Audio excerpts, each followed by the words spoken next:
You have the freedom to choose one of several choices that you had designed from your past, that you prepared to deal with that eventuality. Or is the choice made for you already? Let's say you're in a room with a whole bunch of audience members. You tell a joke. Right. It falls flat. In that moment, you have many things you could do to turn it into a laugh point. True. Right? You hear silence and you'd be like, oh, that was good. And then everyone laughs. Or, so you make some sort of Is this comment. mic on? That's right. the old one. Right. What do you do? Football player is trying to sack a quarterback. The quarterback jukes left. The person trying to sack the QB doesn't have enough time to think about whether to move left or right or up or down. It has to react based on years of training and practice and experience. So in that moment, that action is not free. This has to do with the movie Arrival, right, starring Amy Adams, Yes. where if you know how your future is going to turn out, would you like to live your life anyway? The answer is yes, I would. So Neil, if you had to right now decide that free will does exist or doesn't exist, what would you prefer?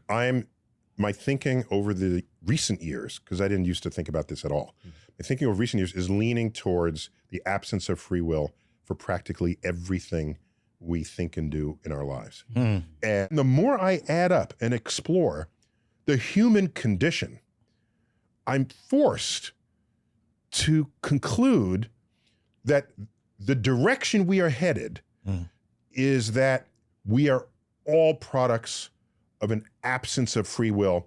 And as a result, society needs more compassion for people who do not otherwise fit in.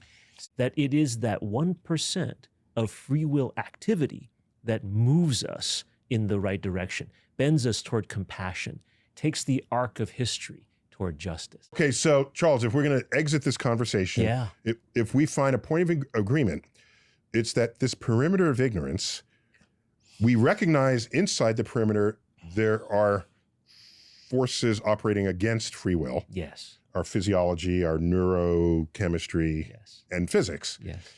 That surely that perimeter may grow, beyond which we have to admit the existence of free will. Right. It doesn't have to be absolute in one direction or another. Do not have free will.